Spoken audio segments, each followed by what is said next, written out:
Mesdames et messieurs, bonjour et bienvenue dans votre journal quotidien Asia Line. Je suis Dorothée Le Renard. Voici tout de suite les titres de ce vendredi 17 février.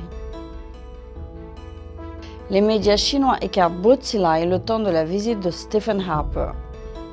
La Chine porte les négociations nucléaires en Iran. Shen Yun débute sa tournée asiatique à Tokyo.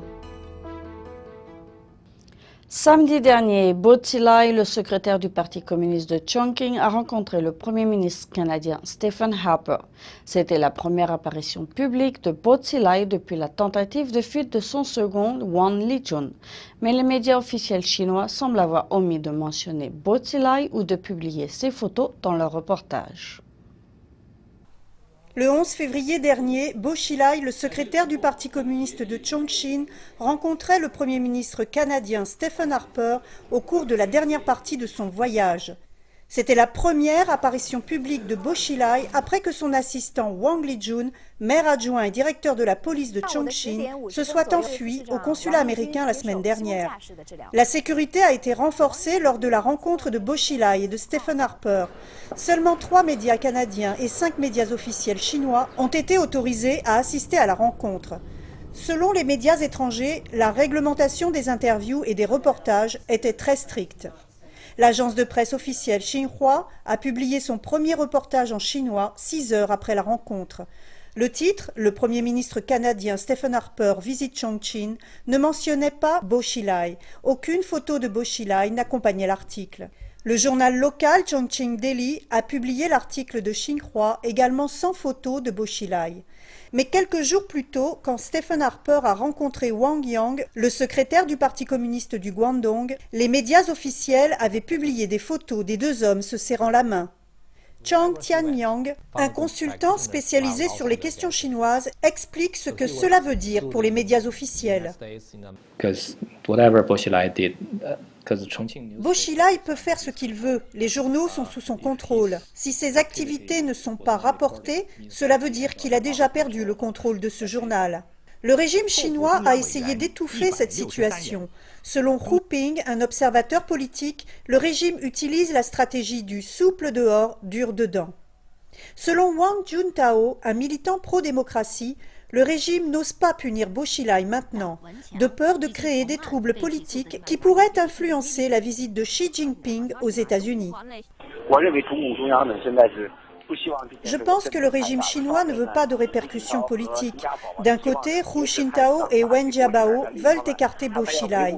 De l'autre côté, ils veulent maintenir un environnement politique stable. Pour cela, ils ont fait en sorte que tout paraisse normal lors de la rencontre entre Bo Xilai et Stephen Harper. Les dirigeants chinois ont toutes les raisons d'éviter le scandale en 2012. Les factions rivales au sein du régime se préparent à la transition de pouvoir au terme du mandat de Hu Jintao à la fin de cette année. La Chine a envoyé un de ses diplomates à Téhéran, la capitale de l'Iran, pour persuader le régime iranien de reprendre les négociations nucléaires de l'ONU.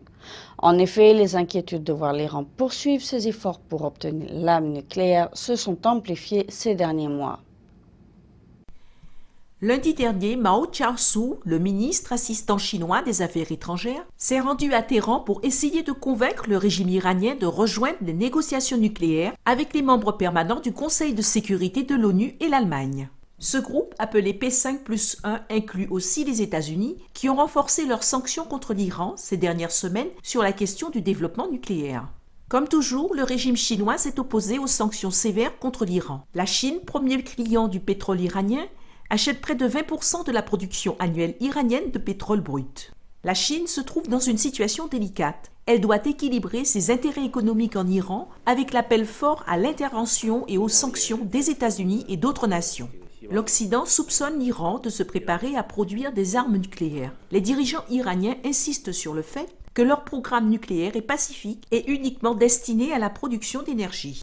Parallèlement, l'Iran a insisté sur son droit à poursuivre sa production nucléaire même sans le consentement du reste du monde. L'Iran s'est généralement montré peu coopératif avec l'Agence internationale de l'énergie atomique, l'organisme de surveillance nucléaire des Nations unies.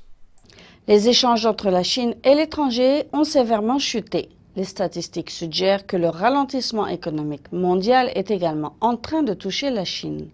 Selon les économistes, ce ralentissement, en partie causé par la fermeture des usines pendant la période du Nouvel An chinois, est surtout dû à la crise de la dette européenne. Les chiffres des échanges commerciaux chinois connaissent la plus forte baisse depuis 2008, renforçant les inquiétudes que les difficultés économiques rencontrées par les États-Unis et l'Europe puissent aussi toucher la Chine.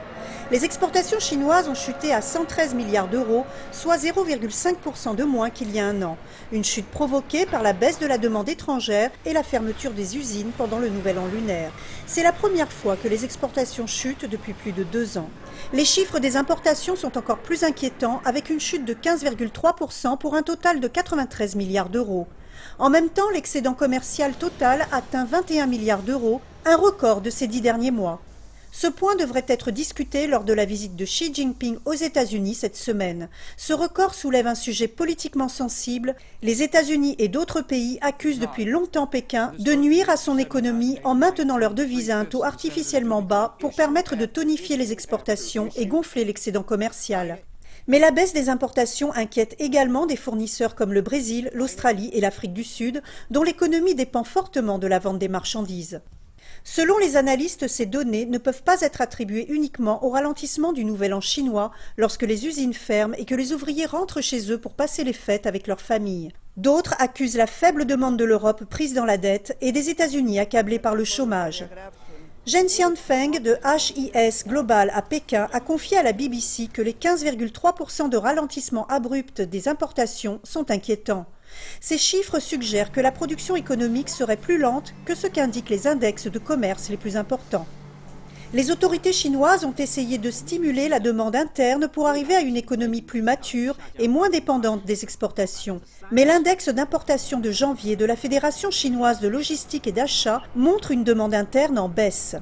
Certains secteurs d'importation sont en hausse. Le Financial Times indiquait une augmentation du cuivre et du pétrole brut. Selon d'autres publications, le ralentissement de l'économie chinoise serait la nouvelle norme après plusieurs années consécutives de croissance. La compagnie Shenyun Performing Arts, qui a commencé sa tournée mondiale aux États-Unis il y a 2 mois, vient de donner sa première représentation en Asie. Le spectacle de danse et de musique classique chinoise a donné 2 représentations au Forum international de Tokyo ce 14 février. Après le spectacle, une danseuse professionnelle a partagé ses impressions avec notre correspondant. Voici ce qu'elle en dit. Shenyun Performing Arts a atteint l'Asie pour une première escale à Tokyo, au Japon. Après l'une des représentations données ce mardi 14 février, notre correspondant a rencontré une danseuse professionnelle qui a partagé ses impressions sur la danse classique chinoise. Leur aptitude corporelle, leur base, je pense qu'ils font cela depuis qu'ils sont très jeunes. Je n'arrive pas à croire qu'ils sont aussi humains. Cela me fait penser que si nous travaillons dur, nous pouvons aussi être comme eux. Je n'arrive pas à croire qu'ils sont humains juste comme nous. Par exemple, les mouvements doux du bout des doigts. Et les hommes sont également éblouissants, vraiment merveilleux. Madame Yoguchi a commencé sa carrière comme actrice. Aujourd'hui, elle s'est spécialisée dans la danse du ventre et donne plusieurs cours dans une faculté. Elle a été très impressionnée par le spectacle de Shenyun. La formation, nous faisons aussi cela. Il faut que tout soit joliment assemblé sur la musique pour faire le tour du monde et harmoniser ce spectacle avec chaque lieu. Ça doit être très difficile. C'est vraiment incroyable. En tout cas, très professionnel. Je suis très touchée. Elle a apprécié l'harmonie dans le spectacle. Chaque visage était très beau et le style également. On dirait qu'ils respectent une norme, qu'ils ont tous le même poids. Ils travaillent vraiment dur. Cela m'a aussi touchée. Madame Yoguchi a dit qu'elle reviendrait voir Shenyun. Oui, j'attends de voir le spectacle l'an prochain. Merci de me contacter. NTD News, Tokyo, Japon. Shenyun Performing Arts débutera sa tournée européenne à la mi-mars. Pour savoir où et quand aller voir le spectacle, vous pouvez visiter le site officiel de Shenyun, www.shenyunperformingarts.org. Voilà donc pour ce journal. Merci à tous et à toutes de l'avoir suivi. Je vous souhaite une excellente journée et je vous retrouve dès demain pour votre nouvelle édition.